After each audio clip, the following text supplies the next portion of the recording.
fat, gluttonous, sex-crazed, the king who married 6 wives and chopped off 2 of their heads. The king who in old age was so enormous he had to be winched onto his horse. Yet Henry VIII was also a musician who loved books and art, and a religious prude who hated dirty jokes. Wine, women and song. But there's another grander story here. It tells of the last of the great English warrior kings who fought for their empire in France.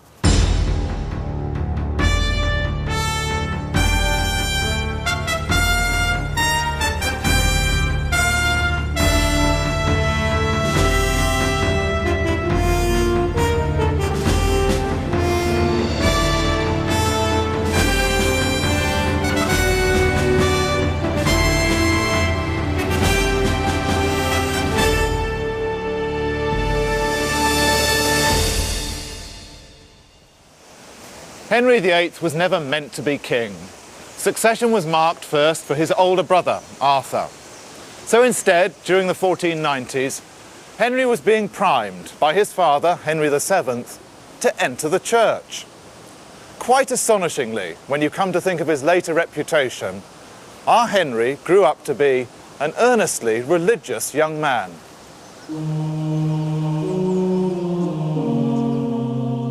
His education was overseen by his grandmother, the austere Lady Margaret Beaufort, who was so holy that every day she wore a rough hair shirt to remind her that she must constantly suffer for God.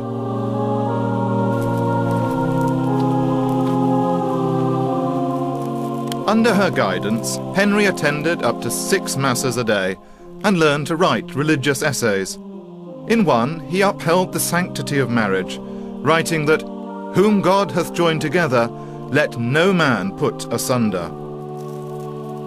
While the scholarly Henry prayed and studied, his brother Arthur prepared to be king, marrying the Spanish princess, Catherine of Aragon, in an alliance arranged by their father. Then in 1502, Henry's life turned around. Arthur died. Aged 11, Henry found himself the Prince of Wales and heir to the throne. And unlike his late brother, he'd had no royal responsibilities, no preparation in the arts and duties of kingship. A life that had been focused upon the Holy Spirit was now abruptly redirected upon the harsh realities of power upon earth.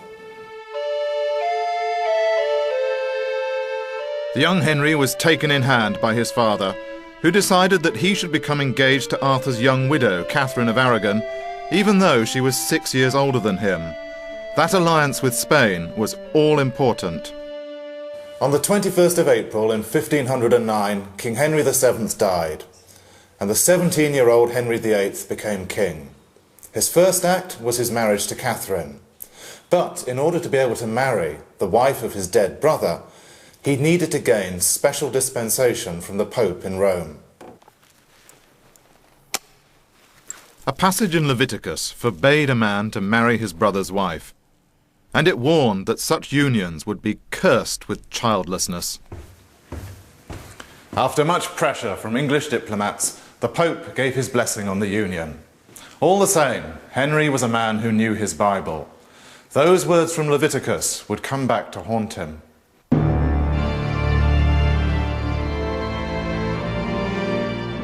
But for now, there was only joy. In June 1509, Henry married Catherine. The next day, they were crowned King and Queen in Westminster Abbey. Thomas More, later Henry's Lord Chancellor, who would end up being executed, proclaimed that the day was an end to our slavery, the fount of our liberty, the beginning of joy. Despite their age difference, Henry spoke openly of the joy and felicity that Catherine brought him, while Catherine spoke of the greatest gaiety and contentment that there ever was.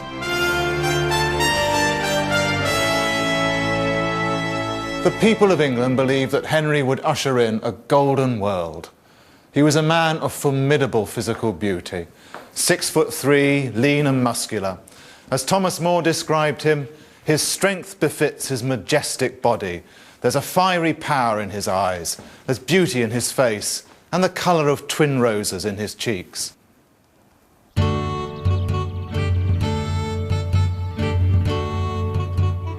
Henry VII had made England a stable country, but abroad his reign had been a failure.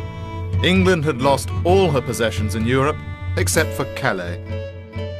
The young Henry VIII was determined not just to be England's king, but King of France too. To do that, he'd have to launch an invasion across the Channel. So Henry set about rebuilding his navy. He commissioned a new set of battleships, lighter, more manoeuvrable than their predecessors, but which could carry heavier guns. This was achieved by inventing a sort of watertight gun port, enabling the ships to carry their cannon lower down in the hull. But beyond the technology, with Henry there was always the showman. No vessel, including his beloved Mary Rose, was complete without a panoply of bunting, flags and swirling banners. In 1512, with the Mary Rose as his flagship, Henry went for the first time to war with France. The Mary Rose, with its artillery, became the key weapon in the attack. For 4 days, the English fleet fought a huge naval battle off the French port of Brest, their force of 25 ships blazing away at the French. The Mary Rose brought down the main mast of the enemy flagship with a single shot. The French admiral was forced to retire. Round 1 had gone to Henry.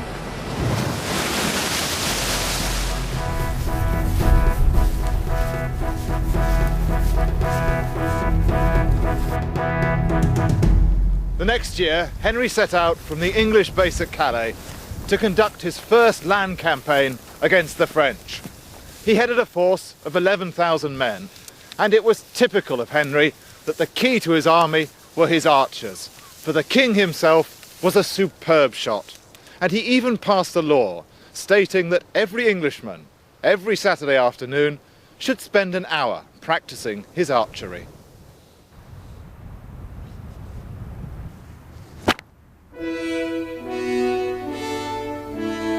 But despite his enthusiasm for war, in the summer of 1513, Henry only managed to capture 2 small French towns a few miles inland from Calais. One of them was called Terouanne. His ministers referred to Terouanne as a graceless doghole, and in truth, it had no strategic importance. But for Henry, it represented part of his dominion as the King of France. He'd enjoyed his first taste of warfare, and he was hungry for more.